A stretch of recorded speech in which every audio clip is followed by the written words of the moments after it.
और यहाँ पर प्रसंग है जो कि मोक्ष मार्ग का, तो इसमें पुरुष का अर्थ आत्मा लेना है। पुरुष का अर्थ क्या लेना है? एक शब्द के अनेक अर्थ हुआ करते हैं, इसलिए आत्मा के अर्थ माने अर्थ के अनेक अर्थ है। अर्थ का अर्थ जैसे शब्द का क्या अर्थ है, मीनिंग, मायना, सेंस, है ना। अर्थ माने धन भी होता है। तो यहाँ अर्थ यानी प्रयोजन,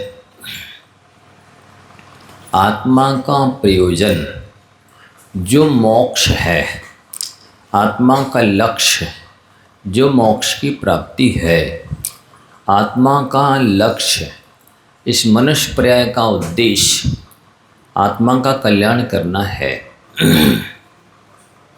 प्रायः लोगों को अभी तो यही नहीं मालूम है कि हम कहाँ से आए हैं, मैं हूँ कौन, कहाँ से आया, मैं कौन हूँ, मैं कहाँ से आया हूँ, मुझे किस दर पर जाना है, किस गति में जाना है, क्या है मुझको पाना, मुझे क्या पाना है, इस दुनिया में क्या है मेरा, इस संसार में कौन सी वस्तु मेरी है ना। कब से ऊपर को जाना है, मोक्ष कब जाना है, कैसे जाएंगे आदि प्रश्न ही नहीं उठते। प्रश्न तो तब उठें जब किसी कुछ पाने की इच्छा हो, कोई जिज्ञासा हो, कुछ प्रश्न उठाए अंदर में कि कौन है, मालूम ही नहीं कौन है हम, आत्मा है। मान लो इतना प्रश्न भी उठ गया तो बस ठीक है, आत्मा है, खत्म हो गई, यही कहानी। कहाँ से आए हैं हम लोग? अनादि काल से 4 गति 84 लाख योनियों में भटक रहे हैं,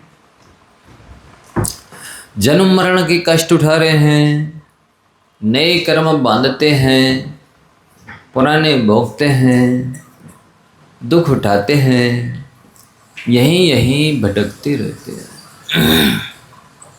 मैं हूँ कौन? तो आत्मा है। ये प्रश्न उठ गया, उत्तर मिल गया। कहाँ से आए?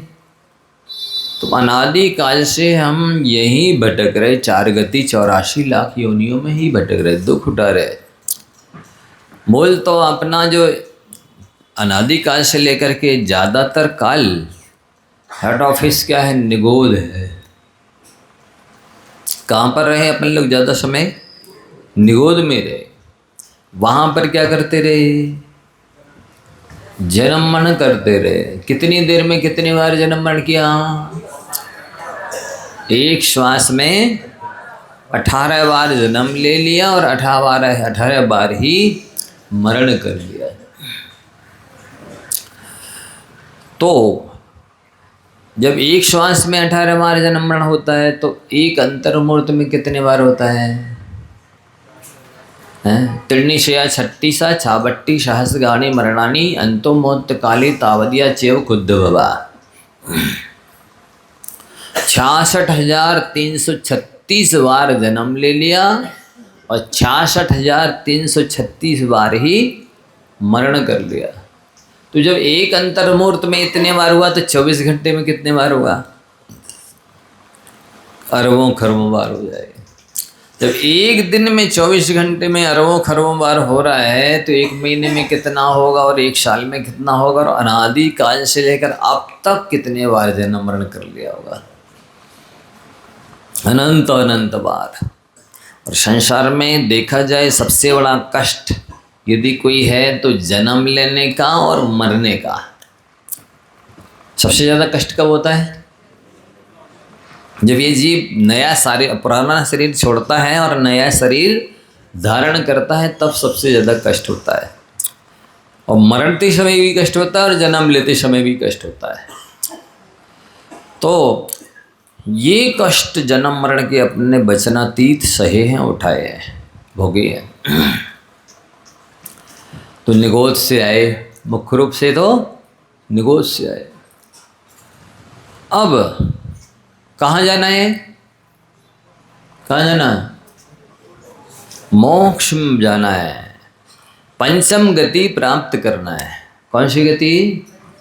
पंचम गति प्राप्त करनी है। 4 गतियों में तो जन्म मरण के कष्ट हैं और 5वीं गति में जन्म मरण के कष्ट नहीं है। मैं हूँ कौन, कहाँ से आया, किस दर पे है जाना, इस दुनिया में क्या है मेरा? बोलो क्या है यहाँ?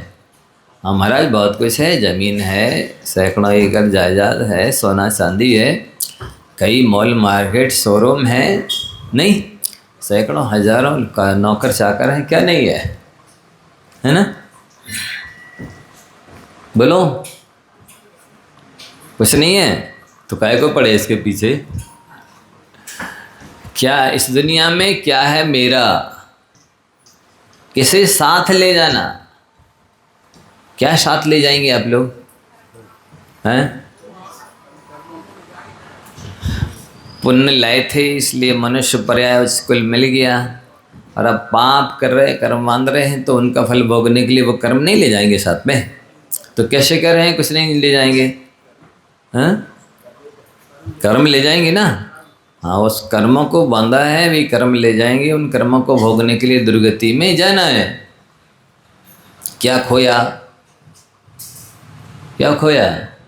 कुछ नहीं महाराज, बहुत हमारे बाप मदारी ने कछु नहीं दो, तो हमें ने सब मकान बनाए, दुकान बनाए, सारी जो जी व्यवस्था फैसिलिटी हमें ने जोड़ी है।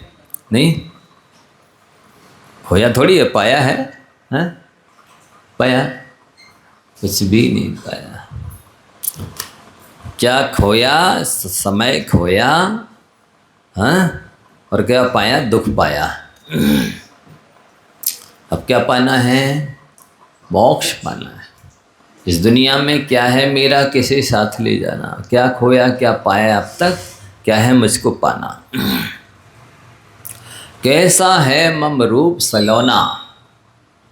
कैसा है महाराज? हम तो बहुत अच्छे हैं, जब निकल जाते जिस गली से लोग आजू बाजू वाले देखते ही रह जाते हैं। ऐसे है, हाँ नज़र लग जाती है महाराज, घर जाके नज़र उतरवाना पड़ती है।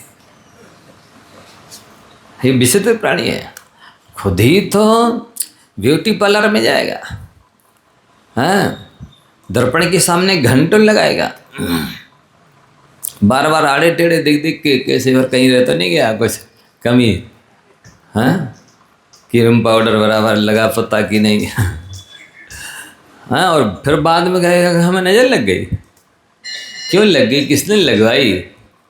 हाँ खुद ही तो 2-2 3-3 बार मुंह धोते हैं, क्रीम पाउडर और ये सब लगाते हैं क्या क्या, बाद में कहते नजर लग गई। तो कैसा है मम रूप सलोना? वस्तुतः आत्मा के रूप को कोई जानता ही नहीं है। जैसे आपसे पूछे बताओ पानी का कौन सा कलर होता है? काला, पीला, नीला, लाल, सफेद, हाँ? अरे पौधगले है तो रूपी तो है ही, रूपिड़ा पुद्गला, पुद्गल में रूप होता ही है, स्पष्ट रसगंध वर्ण होता ही है। आप लोग सफेद झूठ बोल रहे हैं, दिन दहाड़े कोई रूप नहीं है, हाँ? बोलो अरे आप कह नहीं पा रहे, ऐसा बोलो ना, रूप तो है उसका पर हम बोल नहीं पा रहे। ऐसे ही आत्मा का रूप क्या है? बोलो आत्मा अरूपी है, उसमें स्पर्श भी नहीं है, रस भी नहीं, गंध भी नहीं, वर्ण भी नहीं है, कोई रंग कलर नहीं है, वो अरूपी है। वो किससे दिखता है? इन चर्म चक्षुओं से नहीं दिखता, आत्मा ज्ञान नेत्र से दिखता है। आत्मा ज्ञान रूपी नेत्र से दिखता है, मतलब फीलिंग होती है, अनुभव आता है, वेदन होता है, संवेदन होता है, अभिव्यक्ति नहीं की जा सकती है। आचार्यों ने बताने की कोशिश की है, वस्तुतः आत्मा का स्वरूप बताया नहीं जा सकता, वो केवल अनुभव गम्य है। तो यहाँ पर बताया जा रहा है कि पुरुष माने आत्मा, उसका अर्थ यानी जो प्रयोजन मोक्ष है, उसकी सिद्धि यानी मोक्ष की प्राप्ति का उपाय इस ग्रंथ में बताया गया है, इसीलिए इसका नाम पुरुषार्थ सिद्धि उपाय है। ग्रंथ के नाम का अर्थ मालूम चल गया? पुरुष यानी आत्मा, उसका अर्थ यानी प्रयोजन जो मोक्ष प्राप्ति है, उसकी सिद्धि मोक्ष की प्राप्ति कैसे होती है, इसका उपाय इस ग्रंथ में बताया गया है। अंत में मुनियों के चरित्र का भी वर्णन है। अच्छा ग्रंथ है, अद्भुत। वस्तुतः जितना, जैसे कहती ना कि धर्म की रीढ़ है दया, अहिंसा। जहाँ जितने अंशों में दया है, अहिंसा है, उतने अंशों में वहाँ धर्म है। और जहाँ दया बिल्कुल भी नहीं है तो धर्म बिल्कुल भी नहीं है। तो सूक्ष्म विवेचन इस ग्रंथ में दया का है, अहिंसा का वर्णन किया गया। आप लोग सुनेंगे, समझेंगे कैसे कैसे भंग बनते हैं। एक व्यक्ति हिंसा करके भी उसके फल को नहीं पाता है, दूसरा व्यक्ति हिंसा नहीं करके भी उसके फल को पाता है। एक व्यक्ति हिंसा नहीं कि उसके पहले ही फल मिल जाता है, एक व्यक्ति हिंसा करते करते फल पा लेता है, एक व्यक्ति को हिंसा करने के बाद फल मिलता है। एक व्यक्ति हिंसा करता है, अनेक को फल मिलता है, अनेक हिंसा करते हैं, एक को फल मिलता है। जैसे अनेक भंग इसमें घटाए बताए गए हैं, कैसे वो मिलता है अपन क्रमशः सुनेंगे। घबराना नहीं, जल्दी निर्णय नहीं लेना कि ये हमारे काम का विषय नहीं है, या कह दो सरल है तो ये तो हमें आता ही है, या ये निर्णय कर लो कि नहीं कठिन ही हमारे काम का नहीं है, सर के ऊपर से जा रहा है। आप जल्दी निर्णय नहीं करें।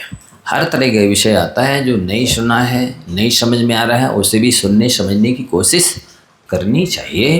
क्योंकि अपन जब मोबाइल है, कंप्यूटर है, कौन से पेट से सीख के आए हैं? इनको कैसे खोलना, कैसे लगाना, कैसे चलाना, सारा कोशिश करने पर सीख रहे कि नहीं बच्चे, छोटे छोटे बच्चे हैं, चला रहे कि नहीं। तो जिसने हाथ में मोबाइल अभी भी नहीं लिया है उसको बनते ही नहीं क्या करना पड़ता है, इसमें कैसे चलता है। तो कोशिश करने पर आप एक से जो पॉलिटिकल साइंस है, सोशल साइंस और अनेक तरह के हैं, जो गणित है, रसायन विज्ञान इत्यादि सब सीखते समझते कि नहीं। अरे पहले तो आप भोजन भी बनाते हैं तो पहले ही दिन बन जाता है, पहली बार बन जाता है। कितने बार अध कच्चा रह जाता, कितने बार अध जला हो जाता है, कितनी बार बेस्वाद हो जाता, कितनी बार नमक ज़्यादा हो जाता, कम हो जाता, क्या क्या नहीं होता है। कई तो 70 साल की महिलाओं से अभी भी रोटी बनाते नहीं बनती है। हाँ, अध कच्ची रह जाएंगी, कहो किनारी कच्ची रह जाएगी, कहो बीच में फूलेगी नहीं, कहो चिट्ठे आ जाएंगे। कैसी रोटी। यहाँ की नरसिंहपुर की महिलाओं की बात नहीं कर रहे हैं, पहले जो अनुभव देख सुन करके आए, अनुभव करके आए, वो बता रहे। इधर का तो हमको पता ही नहीं, अभी नए नए आए है ना। नहीं तो आप कहोगे लो महाराज जी हमारी माइक की निंदा कर रहे हैं। नहीं, यहाँ तो बहुत ही अच्छे लोग हैं, हर काम में एक्सपर्ट हैं, ऑलराउंडर हैं, चतुर हैं। यहाँ कोई कमी देखना मुश्किल है। तो लेकिन प्राय करके अन्यत्र देखा है कि उनको दाल रोटी सब्जी खिचड़ी भी बनाना नहीं आती है। ये सीखना चाहिए। अब ये क्लास हम ले नहीं सकते असल में। फिर भी मोबाइल से आजकल बहुत लोग कुछ सीख रहे हैं, लेकिन अभी नई नई डिश सीखते हैं। मुख्य रूप जो जिससे पेट भरता है, स्वास्थ्य ठीक रहता है, वो चीज़ नहीं सीखते बनाते। और दुनिया भर की जो रचना के लिए केवल लगेंगे तात्कालिक स्वादिष्ट, फिर भरे पेट इंडाइजेशन हो जाए, चाहे कुछ भी हो जाए, वैसी चीज़ें बनाते सीखते हैं। तो अब यहाँ शब्दार्थ हुआ। फिर इसके बाद में मंगलाचरण में आचार्य अमृतचंद महाराज जी ने, ये आचार्य वो महान आचार्य हैं जिनकी आमनाएँ चल रही है, कुंद कुंद आमनाएँ। कौन सी आमना में चल रही है? कुंद कुंद आमनाएँ, जो समयसार ग्रंथराज है, उसके प्रथम संस्कृत टीकाकार हैं ये आचार्य अमृतचंद महाराज जी। मंगलाचरण में देखो, ना 24 तीर्थंकरों के नाम लिए, ना शिमंदर स्वामी का नाम लिया, ना किसी आदिनाथ महावीर किसी का नाम नहीं लिया। देखो इसी नमस्कार करते हैं। आप लोग अरेंज कर लीजिए ग्रंथ कैसे। तज्जयति परम ज्योति समम समस्तैरनंत परययै दर्पण तलेव शकला प्रतिफलति पदार्थ मालिका यत्र। इस ग्रंथ पर मुनि श्री प्रणम्य शाह जी महाराज ने संस्कृत टीका लिखी है, और इस पर हिंदी अनुवाद ब्रह्मचारी अवस्था में हम लोगों ने किया है। इसमें नाम लिया होगा, देखो लिखा है। तो इसकी विस्तार से जो लोग पढ़ना चाहते हैं घर ले जा करके या बुलवा करके पढ़ सकते हैं, बहुत अच्छा व्याख्या की है। हाँ, तो उस ज्योति को प्रणाम किया है जिसमें अनंत पर्यायी समम, अपनी एक एक आत्मा की अनंत पर्याय हैं। भूत की भविष्यत की मिलाएंगे तो अनंत अनंत हो जाएंगे। केवल भूत की ही पर्यायों को यदि काउंटिंग की जाए तो अपनी अनंत पर्याय हो चुकी, जो अपन धारण कर चुके हैं शरीर चोले, वे अनंत हो चुके हैं। ऐसे एक जीव की जब अनंत अनंत हो चुकी हैं तो अनंत अनंत जीव हैं संसार में, उन एक एक उन सब की जोड़ेंगे तो अनंत अनंत में अनंत अनंत बार गुणा करना पड़ेगा। इतनी पर्याय तो केवल जीव की हुई। पुद्गल की भी पर्याय होती हैं। मान लो जैसे अभी कपूर है, पिपरमेंट है, अजवाइन का फूल है, उन तीनों को मिला दीजिए। अभी तक तो ये पृथ्वी का एक थे, अब मिल गए, अमृत धारा बन गई, जल का एक बन गया। कोई लकड़ी है, उसको आपने जला दिया, अभी लकड़ी वनस्पति का एक थी मान लो, अब वो राख बन गई, पृथ्वी का एक बन गई। इस तरह से इन पुद्गलों में भी परिवर्तन होता रहता है, पर्याय बदलती रहती हैं, और जीव भी ये शरीरों को बदलता रहता है, पर्यायों को बदलता रहता है। तो अनंत अनंत जीव हैं और उनसे अनंत अनंत गुणे पुद्गल हैं। उन सब पर्याय जो भगवान बन जाते हैं, चार घातीय कर्मों का नाश कर देते हैं, ज्ञानावरण, दर्शनावरण, मोहिनी और अंतराय। ये चार घातीय कर्म कहलाते हैं। जिनके नष्ट हो जाते हैं वो अरहंत बन जाते हैं, केवली बन जाते हैं, भगवान बन जाते हैं। वे चार घातीय कर्म अपन सबके लगे हुए हैं। तो उन अनंत अनंत पर्यायों को, तीनों लोकों के तीनों कालों के जो प्राणी हैं, छहों द्रव्य हैं, उन सब की अनंत अनंत पर्यायों के साथ साथ क्या होता है, भूत की, भविष्यत की, वर्तमान की, छहों द्रव्यों की पर्यायें उनके केवल ज्ञान रूपी दर्पण में, जैसे ही सामने मान लो जितना बड़ा ये फ्लैक्स लगा ना, इतना बड़ा यदि दर्पण लगा दिया जाए तो इसके सामने के सारे पदार्थ आप सभी श्रोता उसमें प्रतिफलित हो जाएंगे, प्रतिबिंबित हो जाएंगे, झलक जाएंगे। तो जैसे दर्पण में ये सामने के पदार्थ झलकते हैं, ऐसे भगवान के ज्ञान में, केवल ज्ञानी के ज्ञान में तीन लोक तीन काल के पदार्थ झलकते हैं, प्रतिबिंबित होते हैं, प्रतिफलित होते हैं। तो जिनके ज्ञान में ये तीन लोक तीन काल के पदार्थ प्रतिबिंबित हो रहे हैं, उस केवल ज्ञान रूपी ज्योति को, जैसे बजर दीपक जला दिया जाए, उस दीपक की लौ में, ज्योति में आसपास के पदार्थ दिखने लग जाते ना, ऐसी केवल ज्ञान रूपी ज्योति में जो तीन लोक तीन काल के पदार्थ प्रतिबिंबित होते हैं, प्रतिफलित होते हैं, झलकते हैं, अर्थात केवल ज्ञानी जानते हैं, उस केवल ज्ञानी ज्योति को प्रणाम। तो केवल ज्ञान ज्योति को प्रणाम कि वो जयवंत हो, ऐसा कहा है। इसका मतलब है जिन जिन के पास वो केवल ज्ञान रूपी ज्योति है उनको प्रणाम हो। ज्योति को प्रणाम करने का मतलब वो ज्योति जिनके पास है उनको प्रणाम हो। तो उस केवल ज्ञान रूपी ज्योति से युक्त तो अनंत अनंत सिद्ध परमेष्ठी भगवान है। कितने हैं? अनंत अनंत, अनादि काल से लेकर आज तक अनंत अनंत भगवान बन गए, सिद्ध बन गए हैं। उन सबके पास केवल ज्ञान है।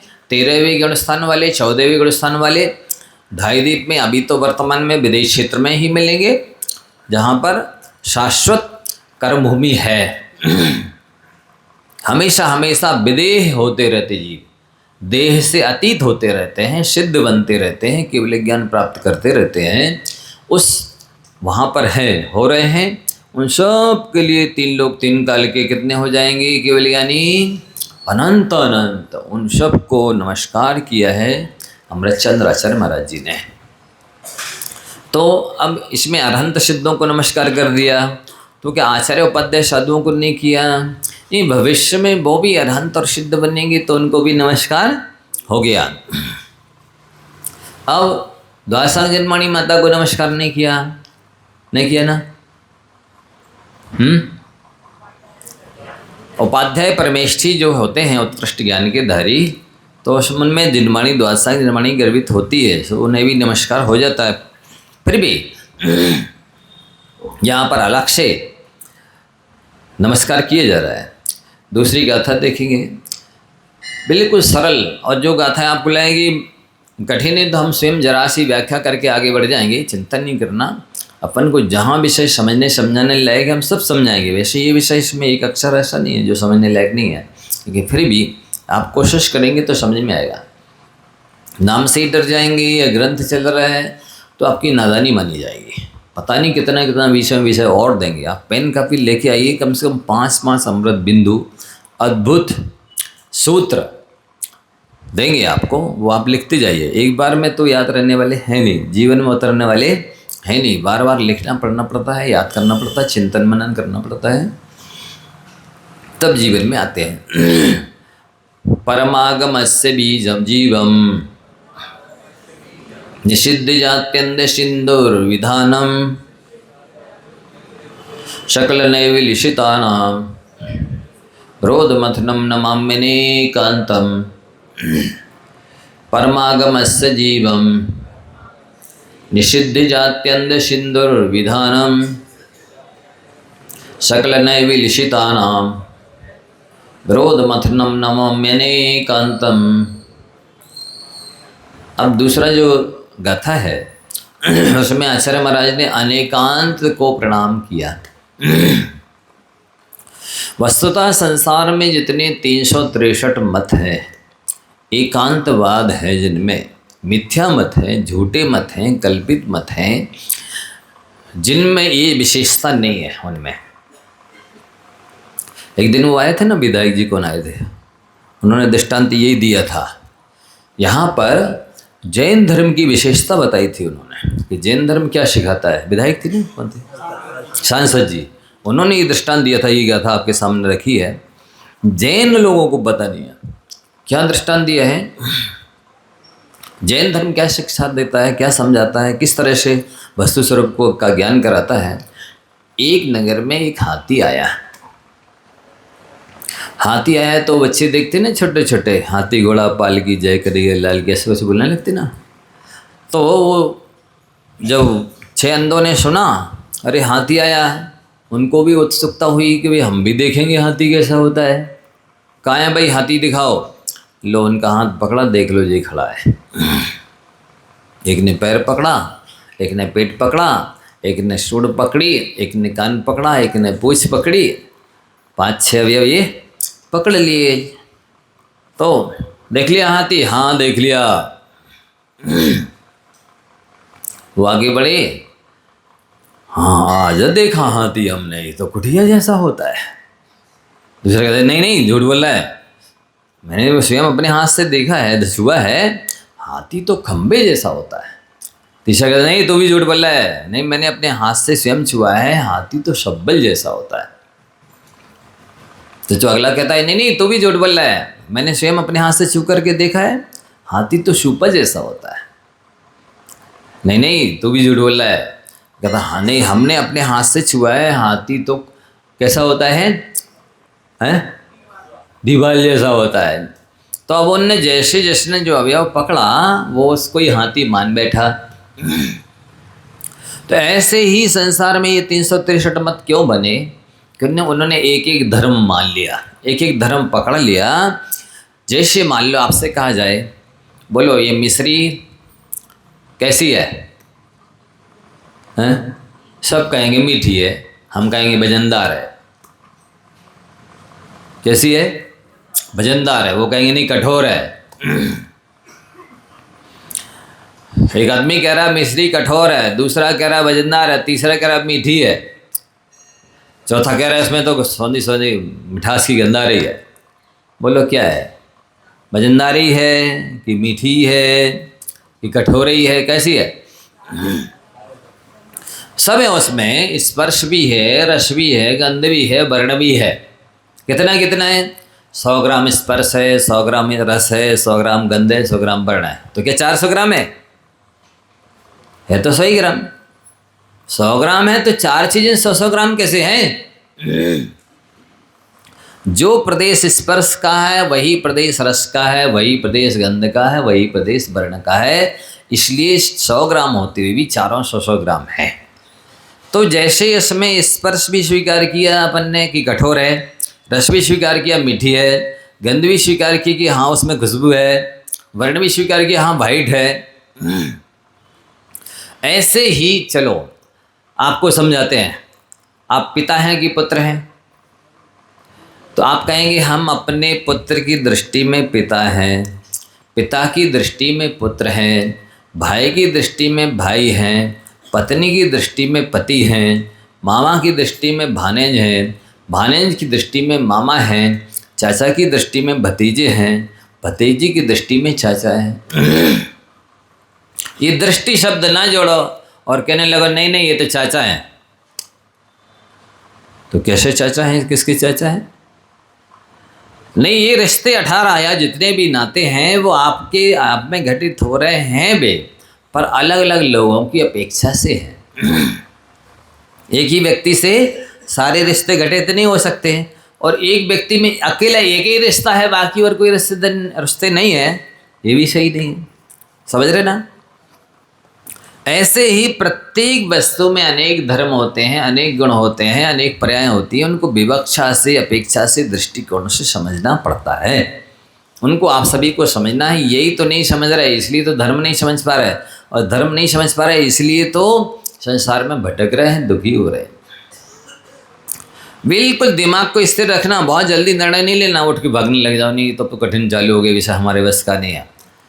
ऐसा नहीं, हर तरह का विषय आएगा, समझाएंगे दृष्टांत से। देखिए, जैसे ब्लैक बोर्ड पर की लाइन खींची है, बोले छोटी है कि बड़ी?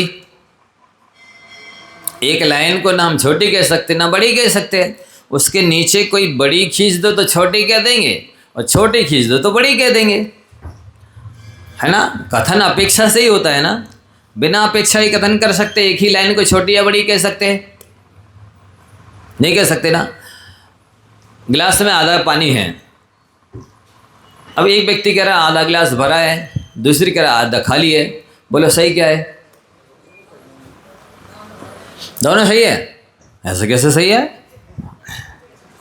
जिसकी दृष्टि में पानी दिख रहा है वो कह रहा आधा भरा है, और जिसकी दृष्टि में खाली पना दिख रहा है वो कह रहा आधा खाली है। बात तो एक ही है, कह तो दोनों ही सही रहे हैं, लेकिन आपको एक दृष्टि दे रहा हूं मैं, आप ध्यान से सुनिए, समझिए।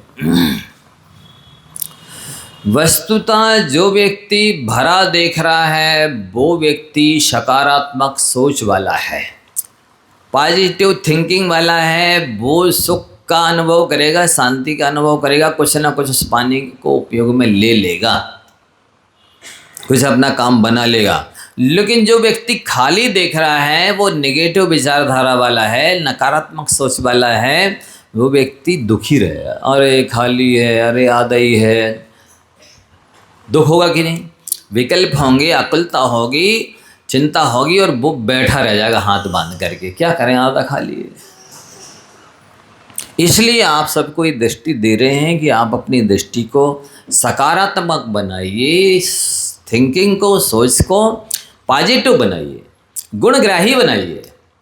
दोषग्राही बनाएंगे, कमियां देखेंगे, दोष देखेंगे, अवगुण दोष देखेंगे तो आप अवगुणी बन जाएंगे, दोषी बन जाएंगे। ये नियम है। तो यहाँ पर जैसे हाथी के सारे अंगों पांग मिलाए, दो चारों पैर मिलाए, सूंड मिलाई, पूंछ मिलाई, पेट मिलाया, कान मिलाए, सब मिलाया तब हाथी बना। किसी एक अवयव को, एक अंग को हाथी नहीं कह सकते ना, है ना? इसी तरह से मान लो रथ ले लो, रथ कैसे कहते हैं? हम मान लो रथ के दोनों पहिया अलग कर दें, उसका स्ट्रक्चर ढांचा अलग कर दें, उसकी ज्वारी अलग कर दें, उसके धुरा अलग कर दें, रथ कुछ बचेगा? यही सब मिलकर के तो रथ बनाए। तो इसी तरह से यहाँ पर द्रव्य गुण पर्याय को समझना पड़ता है, वस्तु के धर्म को, गुणों को समझना पड़ता है। जैसे कोई व्यक्ति है, आपकी दृष्टि में ऐसा कोई व्यक्ति है जिसमें गुण ही गुण हो? बोलो। तो ऐसा व्यक्ति है जिसमें दोष ही दोष हो? हाँ, ऐसा तो हम ढूंढ देंगे महाराज जी। नहीं मिल जाएगा ना? जिसमें दोष ही दोष हैं ऐसा व्यक्ति तो मिल जाएगा। नहीं, आप गलत बोल रहे हैं। कोई भी व्यक्ति हो, कैसा भी मकान बनाए, कम से कम एक दरवाजा तो होगा ही। इसी तरह से कैसा भी अवगुणी व्यक्ति हो, एक अच्छाई, एक गुण, एक विशेषता तो उसमें होगी ही। यह आपकी कमी है, आपकी दृष्टिकोण की कमी है, देखने की कमी है कि आप उसमें अच्छाई एक भी नहीं देख पा रहे। अच्छा देखिए, चलिए, सांप है, उसमें कौन सी अच्छाई है? बोलो। है? समझ में नहीं आ रहा। उसके जहर से कैंसर ठीक होता है। चलिए, ये गुण है। इसके अलावा सांप की एक विशेषता है, वो अपने लिए खुद मकान घर नहीं बनाता, चींटियां बिलबिलाती हैं और वो रहता है।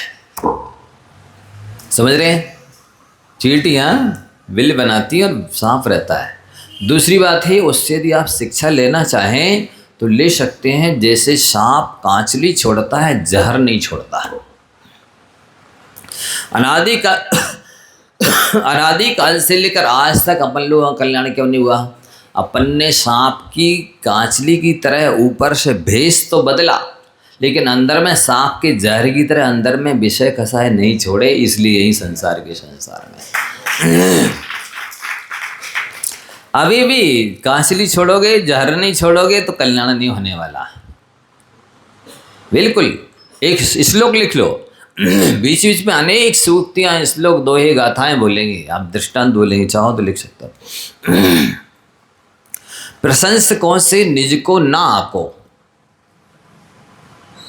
प्रशंसकों से निज को ना आको, स्वयं स्वयं में एक बार झांको, स्वयं स्वयं में एक बार झांको, लिबास कोई न सुखी बनाता, लिबास कोई न सुखी बनाता, कमी स्वयं की यदि न हटाता। संसार के प्राणी विचित्र हैं, स्वार्थी हैं।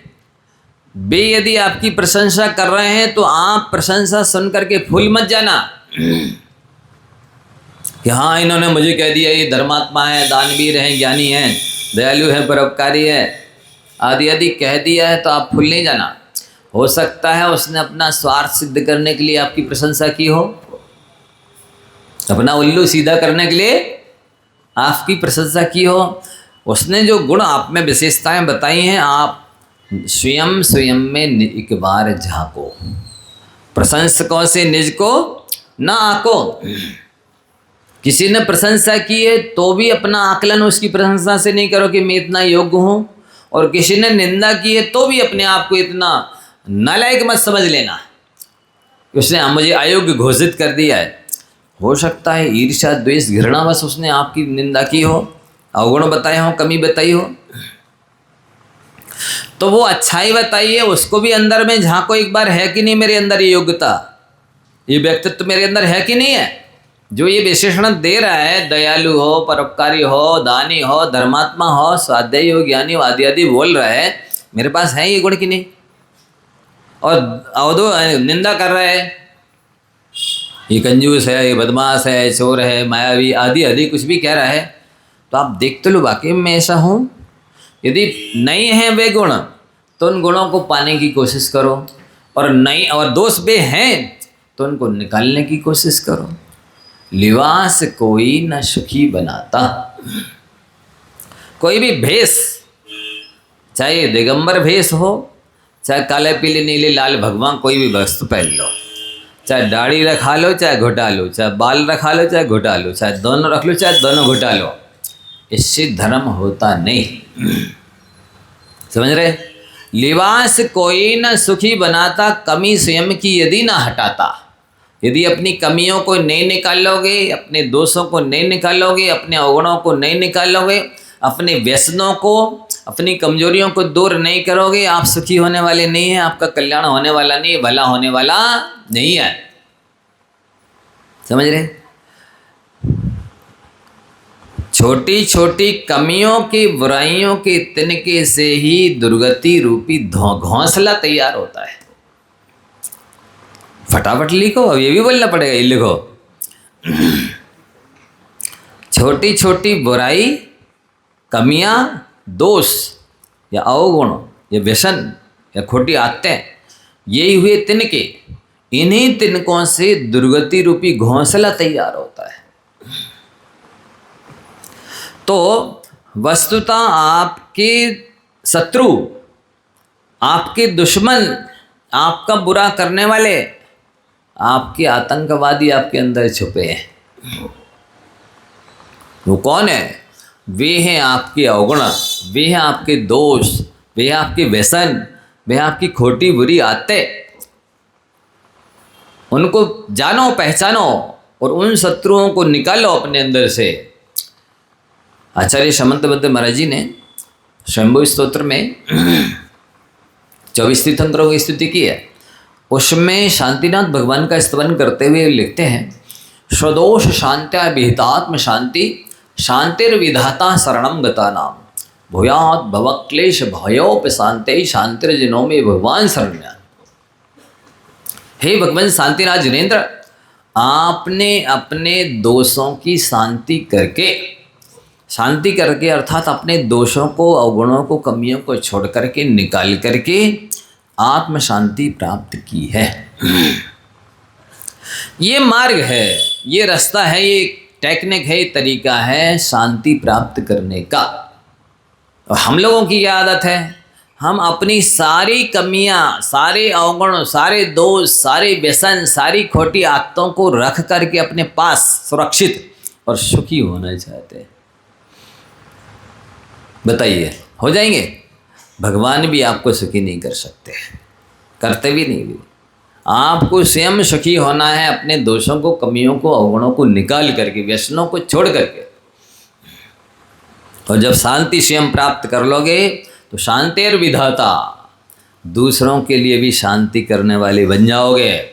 शरणम गता नाम, जो आपकी शरण में आएंगे, जो आपके इर्द गिर्द रहेंगे, जो आपके आसपास रहेंगे, जो आपकी अंडर में रहेंगे, वे सब सुखी बन जाएंगे। और व्यसन नहीं छोड़े, बुरी आदतें नहीं छोड़ी, अवगुणों को, कमियों को, बुरी आदतों को नहीं छोड़ा, ना आप सुखी रहेंगे, ना आप सुखी होंगे, ना आप किसी दूसरे को सुखी कर सकेंगे। ये नियम है। तो यहाँ पर ये कहा जा रहा है कि आपको अनेकांत धर्म को समझना है। ये अनेकांत धर्म वरदान है, जैन धर्म की सबसे बड़ी देन है। वस्तु सारे झगड़ों को निपटाने वाला, सुलझाने वाला यदि कोई है तो ये अनेकांत है। किसी ने मान लो आपसे बोल दिया नालायक, अब यदि आप अनेकांत को समझते हैं, ठीक है भैया, मैं आचार्य उपाध्याय वो साधु की लायक तो नहीं हूँ, तो नालायक ही हूँ। मैं आचार्य तो नहीं हूँ, उपाध्याय साधु तो नहीं हूँ, उसके लायक नहीं हो ना, तो नालायक तो हूँ ही। अब यदि सामने वाले ने मुझसे नालायक कह दिया तो कौन सी बड़ी बात? मुझको कोई कह दे नंगा, ये नंगा जा रहा है, तो नंगे ही तो है भैया, कपड़े कहाँ पहने, वो सही तो कह रहा है। लुच्चा है तो भाई मैं लॉन्च तो करता ही हूँ, केसों का लॉन्च करता हूँ, कर्तरी से थोड़ी कटवाता हूँ, तो लुच्चा तो हूँ, सही तो कह रहा है वो। आपसे कह दिया बनिया, भैया सही तो कह रहा है बेचारा, बनो मिटो, ये थोड़ी कह रहा है। बनिए, बन जाइए, ये कह रहा है, मिट जाइए, ये थोड़ी कह रहा है। अच्छा ही तो कह रहा है, स्तुति क्या, आशीर्वाद ही तो दे रहा है, वरदान ही तो दे रहा है, शुभभावनाएं, शुभकामनाएं ही तो प्रेषित कर रहा है। आप रूठ जाते हैं यदि आपको अनेकांत धर्म नहीं मालूम। तो आपसे जो भी कह दें, तुम तो जानवर ही हो, जानवर ही तो हो आप, जानवर हो कि नहीं आप लोग? देखो, पति कहता पत्नी से तू मेरी जान मैं तेरा वर, तो जानवर ही तो।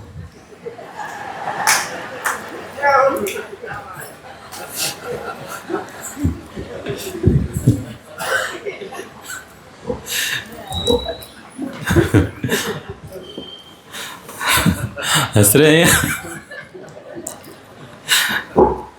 अर्थ लगाना यदि आता है तो कसाय का कहाँ प्रसंग है बताइए? है लड़ाई झगड़े के लिए स्थान अवसर ही कहाँ है? नहीं तुमने मेरे से क्यों कहा जानवर? दिन भर तो मानते और जानते, और फिर कोई कह देता है देखो, हे कमबख्त सुन इधर, मेरे को गाली दे दी, और मैं आपसे बोलूँ भैया पूजा किया करो, मेरे पास वक्त नहीं है, श्राद्ध किया करो, मेरे पास वक्त नहीं है। स्वयं अपने लिए स्वयं गाली देता रहता, मेरे पास वक्त नहीं है, और दूसरा यदि बोल दे कमबख्त तो कहता गाली दे रहा है। कमबख्त नहीं है आप लोग, जिसके पास वक्त कम हो वो कमबख्त। वक्त माने समय, आपके पास टाइम नहीं है तो आप कमबख्त नहीं है। अब दूसरा बोलते तो कहते आइए हमें गाली दे रहे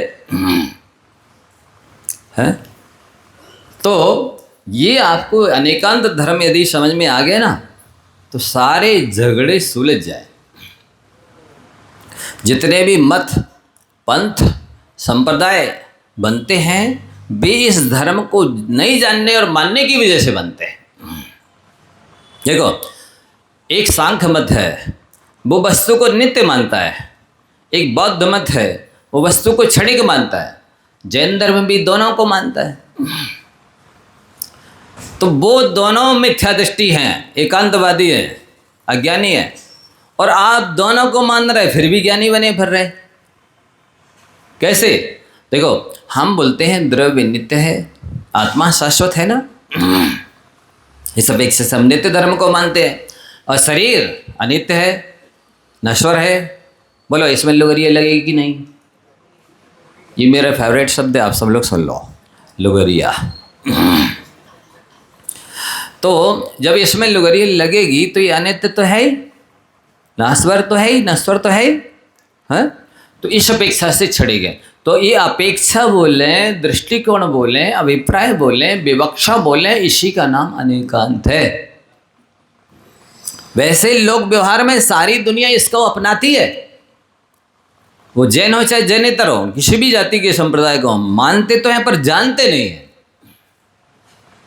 इस धर्म को मानते हैं, अपनाते हैं, व्यवहार में, व्यापार में, रिश्तेदारी में, सब में मानते जानते हैं, लेकिन वो जानते नहीं कि ये क्या चीज़ कहलाती है जिसको हम उपयोग करते हैं, अपनाते हैं। ये अनेकांत धर्म है। तो आपको जैसे दृष्टांतों के माध्यम से समझाया जा रहा है कि आप चाचा की दृष्टि में भतीजे हैं, ना कि दुनिया भर के भतीजे हैं, और भतीजा नहीं है तो आप में वो चाचा धर्म भी नहीं है। भतीजे भी हैं और चाचा भी हैं, लेकिन अपेक्षा से हैं, उन अलग अलग व्यक्तियों की दृष्टि से हैं। इसी तरह से ये सारे द्रव्य संसार की अपेक्षा से नित्य भी हैं, अनित्य भी हैं, एक भी हैं, अनेक। आप एक भी हैं और अनेक भी हैं। अरे जो एक होगा वो अनेक नहीं होगा, जो अनेक होगा वो एक नहीं होगा। कैसे? देखिए, आत्मा में अनेक गुण है कि नहीं है? क्षमा भी है, विनम्रता भी है, सरलता भी है, संतोष भी है, सत्य भी है, संयम भी है, तप भी है, त्याग भी है, आकिंचन, ब्रह्मचर्य, ये सब है। अनेक धर्म है कि नहीं? इस अपेक्षा से आप अनेक है। आत्मा अखंड है, एक ही है, इस अपेक्षा से एक है। तो एक भी है, अनेक भी है, नित्य भी है। आत्मा की द्रव्य की दृष्टि से नित्य है, ये आत्मा खत्म नहीं होगी, इसका अस्तित्व कभी भी समाप्त नहीं होगा, इस अपेक्षा से नित्य है। शरीर नश्वर है, नाशवान है, छूट जाएगा, इस अपेक्षा से अनित्य है। तो ये गुण धर्म इसमें है। आपको कोई विशेषता देता है तो वो विशेषण भी घटित हो जाएगा। कोई गाली देता है तो वो गाली भी घटित हो जाएगी। चलिए, आप हमें कोई गाली दे दी थी, हम उसका अर्थ बता देते हैं। कोई भी गाली दे दो आप लोग, हम बुरा नहीं मानेंगे, हैं? पाखंडी कह रहे, पापानी खंडयति, ऐसा पाखंडी जो पापों का खंडन करता है उसको पाखंडी कहते हैं। तो हम पापों का खंडन तो कर ही रहे हैं, पापों की अंदर जरा तो कर ही रहे हैं, पापों का नाश तो कर ही रहे हैं। तो सही तो कहा आपने, पाखंडी है।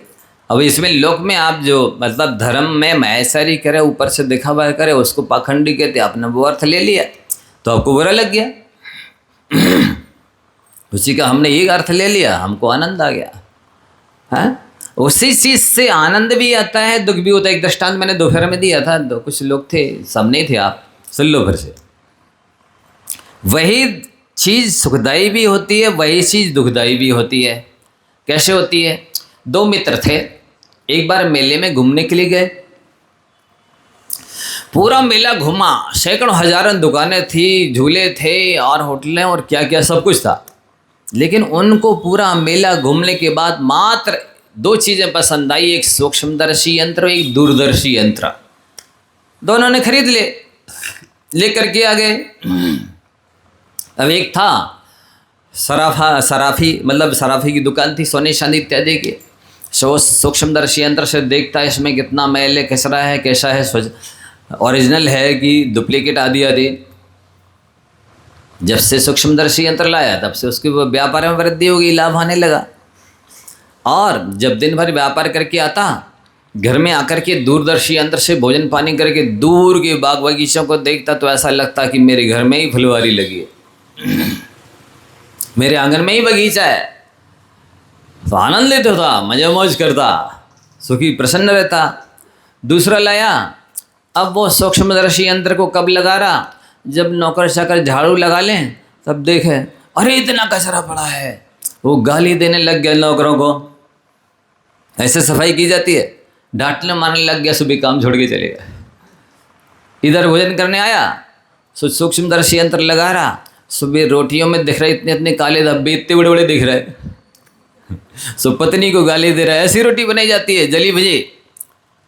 तो छाड़े भोजन की थाली छोड़ के आ गया।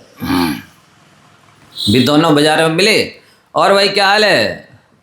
तो वो बोलता है जिसके सोने चांदी की दुकान थी, अरे बोले जब से वो सूक्ष्मदर्शी और दूरदर्शी यंत्र लाए ना, आनंद ही आनंद है। क्या बात कर रहा? जब से हम सूक्ष्मदर्शी और दूरदर्शी यंत्र लाए तब से तो हमारा घर नरक बन गया। क्यों? बोले वो नौकर में सारी चले गए सारे, कोई नहीं अब काम करने वाला। वो पत्नी तो उठी है, वो बात नहीं कर रही, देख नहीं रही। ऐसा क्यों हुआ? सूक्ष्मदर्शी और दूरदर्शी तो वे ही हैं, एक को उनका उपयोग करना आता है, एक को उनका उपयोग करना नहीं आता है। सो एक जिसको उपयोग करना आता है उसका घर स्वर्ग बन गया, जिसको उपयोग करना नहीं आता है उसका घर नरक बन गया। कठिन लग रहा? समझ में आ रहा है ना? ऐसे ही कोई भी व्यक्ति हो, वस्तु हो, स्थान हो, उसका कैसे उपयोग करना है वो टेक्निक आप सीख जाइए, कला सीख जाइए। प्राप्त ही पर्याप्त है, जो चीज़ हमारे पास है वो पर्याप्त सफिशेंट है।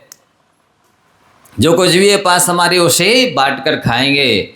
यदि ये चीज़ आपके जीवन में आ जाए, उसका सब देखो, जैसे कोई व्यक्ति है, आपका उसने कोई काम किया, आप धन्यवाद दे देते हैं, वो व्यक्ति आपका बन जाता है, दोबारा फिर आपका सहयोग करने के लिए तत्पर रहेगा। लेकिन उसने काम किया, अरे ऐसा किया जाता, इसमें ये तो कमी रह गई, ठीक है भैया हमसे नहीं बनता, किसी और से करा लो, दोबारा आपकी परछाई नहीं दबेगा, पास में नहीं आएगा, काम बिगड़ जाएगा। तो आप गलती है, शास्त्रों में लिखा है महिलाओं के पास गृहस्थी को निर्वाह करने की बखूबी कला होती है, बशर्ते कि उनकी प्रशंसा होती रहे। आप लोग क्यों हैरान होते हैं? उन्होंने 4-5 बजे से घुसे किचन में, 11-12 बज गया, इंतजार करते करते आ रहा है, बड़े अच्छे से रुच के बना के रखा। वे आए, सोने अरे इसमें नमक नहीं है, ये है, ऐसा है, वैसा है, 4 गालियाँ सुनाई, चले गए। लो वो घर नरक बन गया। काश आप कह देते, वाह आपने कितना मेहनत की है, कितना समय लगाया, कितनी टेस्टी चीज़ बनाई है, आनंद आ गया, आज तो सारी थकान दूर हो गई, कल उससे भी ज़्यादा टेस्टी बनना मिलेगा आपको। तो ये वही चीज़ कैसे नरक बनती है, कैसे नहाने की रग बनती है, वही व्यक्ति कैसे शत्रु बनता है, वही व्यक्ति कैसे मित्र बनता है, कैसे स्वर्ग बनता है, कैसे लाभदायक होती है, ये टेक्निक की कला आपको इसमें सिखाई जाएगी। आप क्रमशः सुनते रहिए बस। तो यहाँ अनेकांत बहुत बड़ा धर्म है। अनेकांत की वजह से ही ये मोक्ष मार्ग की सिद्धि होती है, स्वर्ग मोक्ष की प्राप्ति होती है। सब बताएंगे क्रम से, जो आप सुनना चाह रहे थे, विनय के बारे में हो, चाहे किसी भी गुण के बारे में हो, सब आने वाला है क्रम से, प्रसंग पा करके बताएंगे।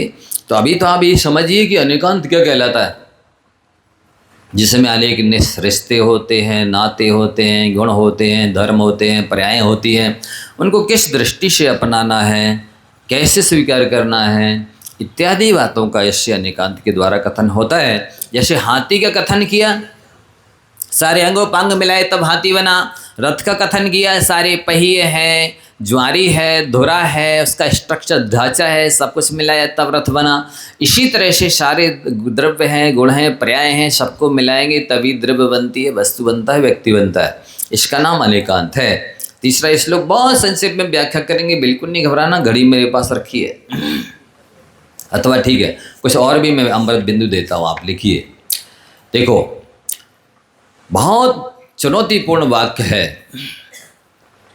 जब एक सड़क का पत्थर मंदिर में वेदी में भगवान बन सकता है, सड़क का पत्थर मंदिर का देवता बन सकता है, तब आप एक अच्छे इंसान क्यों नहीं बन सकते? लिख लो ये बात। सड़क का पत्थर, रोड का, रास्ते का पत्थर जब मंदिर का देवता बन सकता है, तो आप जब स्वयं जीवंत हैं, मनुष्य हैं, तब आप एक अच्छे इंसान भी बन सकते हैं, आप भगवान भी बन सकते हैं। बशर्ते जैसे उस पत्थर के लिए शिल्पी की आवश्यकता थी, जैसे उस पत्थर के लिए छेनी हथौड़ा की ठोकर खाने की आवश्यकता थी, वैसी आपको भी सत्संगति की आवश्यकता है। आपको भी संस्कार देने पाने की आवश्यकता है, आपको भी मार्गदर्शन देने की आवश्यकता है। शास्त्रों में लिखा है, अमंत्र मक्षरम नास्ति नास्ति मूल मनौषधम अयोग्य पुरुषा नास्ति योजकस्तु सुदुर्लभ। जितनी भी व्यंजन माला है, वर्णमाला है, प्रत्येक व्यंजन वर्ण मंत्र बनने की सामर्थ्य रखता है।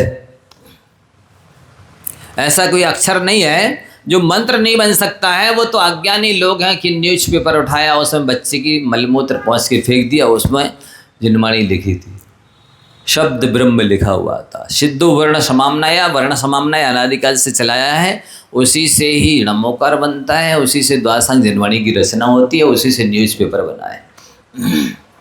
आपने उस न्यूज़पेपर को लिया, बैठ गए, लेट गए, उसी से रख करके नाश्ता करने लगे, उसी से मलमूत्र पहुँच के फेंक दिया। ये अभिनय है। इसलिए आपके ज्ञानावरण कर्म का बंद हो रहा है। होना तो चाहिए था क्षयपसम। आपकी ज्ञानावरण कर्म का क्षयपसम क्यों नहीं हो रहा? लिया, बच्चों ने लाए वो स्कूल के थैले और लाके पटक दिए कहीं भी, बिस्तरों पर या वहाँ। ये सरस्वती है। ये सरस्वती मतलब क्या है? बुद्धि का खजाना है, कोष है वो। आप उसकी विनय करेंगे, सेवा करेंगे, बहुमान रखेंगे, आपकी ज्ञानावरण क्रम का क्षयपसम हो जाएगा। आप वो सरस्वती आपके कंठ में आके विराजमान हो जाएगी। आप ज्ञान की और ज्ञानी की विनय नहीं करेंगे, कहाँ से सरस्वती आपके कंठ में विराजमान होगी? वो कहीं सरस्वती है, अच्छे बुरे की पहचान है उसके पास, वो जाके घूरे के कचरे के ढेर पे जाके बैठेगी? आपका हृदय जो घूरे और कचरे जैसा है, जिसके अंदर विनय नहीं है, सभ्यता नहीं है, योग्यता नहीं है, उत्कंठा नहीं है, अनुशासन नहीं है, पंक्चुअलिटी नहीं है, आपके पास सरस्वती क्यों आएगी? तो ये कोई भी अक्षर ऐसा नहीं है जो मंत्र नहीं बन सकता है। उसको मंत्र के रूप में गुंफित करने वाला व्यक्ति चाहिए। मंत्र अक्षरम नास्ति नास्ति मूल मनौषधम। 10 लाख प्रकार की वनस्पति होती है, उसमें से एक भी वनस्पति ऐसी नहीं है जो औषधि के काम में ना आती हो। लेकिन उस औषधि कौन से रोग के काम में किस वृक्ष की जड़ आती है, ये जानने और पहचानने वाला चाहिए।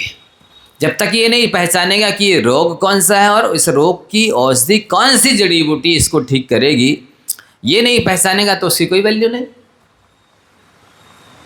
तो नास्ति मूल मनौषधम, उस वृक्ष की जड़ में औषधि बनने की सामर्थ्य है, पर उसको जानने पहचानने वाला चाहिए कि किस रोग के काम में कौन से वृक्ष की जड़ आती है। अयोग्य पुरुषा नास्ति। इसी तरह से कोई भी पुरुष, कोई भी व्यक्ति अयोग्य नालायक नहीं होता। केवल उसको, व्यक्ति को संस्कारित करने वाला, गाइड करने वाला, मार्गदर्शन देने वाला, समझाने वाला, उसको टेक्निक सिखाने वाला चाहिए, ट्रेनिंग देने वाला चाहिए। तो वो व्यक्ति बहुत कुछ सीख सकता है, कर सकता है, करके दिखा सकता है, अपने मानव जीवन को सफल कर सकता है। लेकिन कुसंगति में रहते हैं तो अच्छे अच्छे लोग भी बिगड़ जाते हैं, अपने मानव जीवन को बर्बाद कर लेते हैं, तन मन धन सब कुछ बर्बाद कर देते हैं।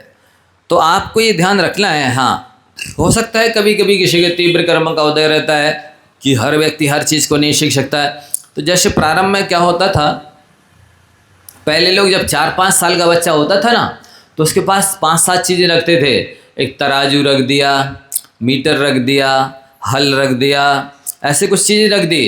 अब उनमें से बच्चा कौन सी चीज़ उठाता है, यदि उसने तराजू उठाया, समझ लो ये व्यापार करेगा अपने भविष्य में चल करके, दूसरे काम में इसकी रुचि योग्यता सभ्यता नहीं होगी। तो आप उसी मार्ग का उसको मार्गदर्शन दीजिए, उसी विषय में प्रशिक्षण दीजिए, उस तरह की संगति कराइए, उस तरह का अध्ययन कराइए।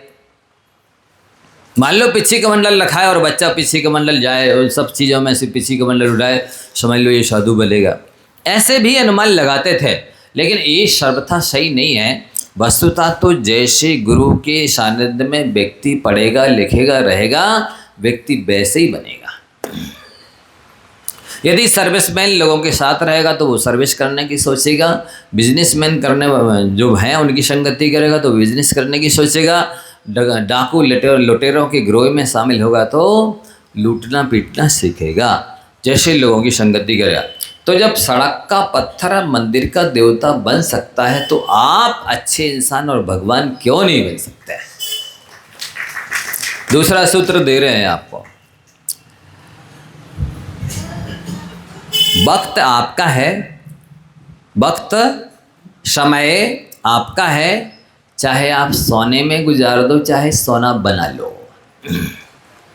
यदि सोने में गुजारा तो आपका बर्बाद हो जाएगा वक्त, और सोना बनाने में मीन्स यदि इस मानव पर्याय का सदुपयोग किया तो आप भगवान बन जाएंगे, और दुरुपयोग किया यदि तो शैतान बन जाएंगे और नरक में चले जाएंगे।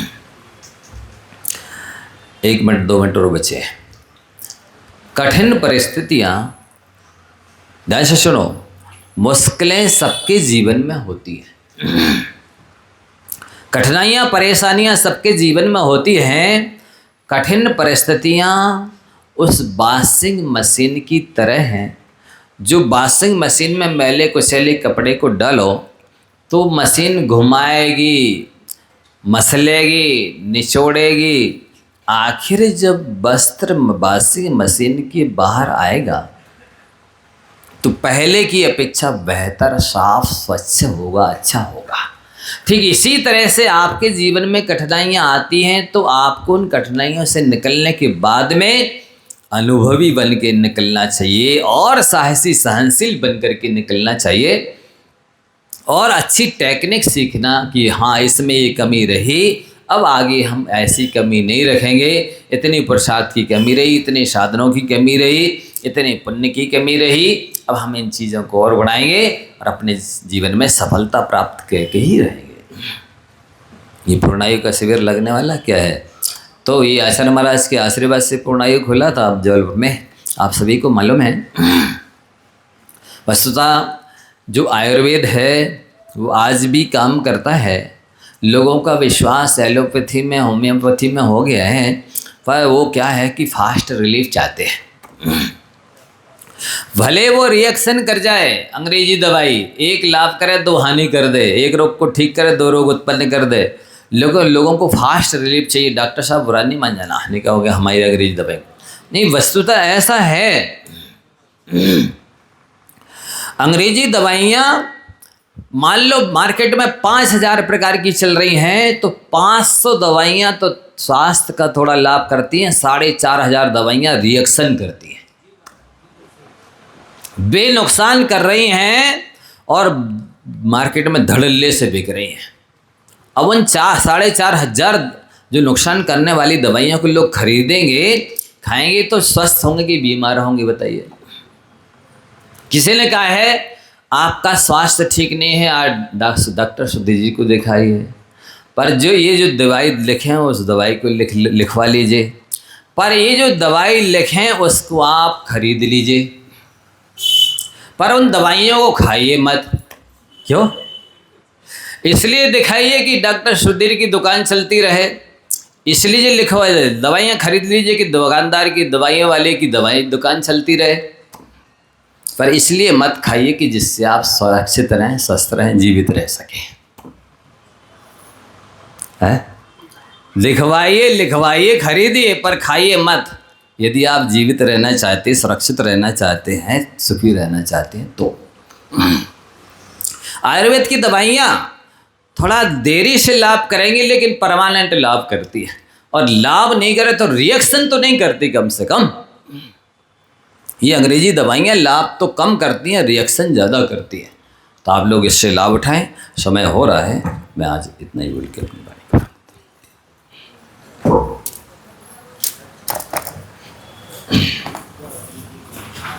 जावाणी के ज्ञान ते सूझे लोकालोक,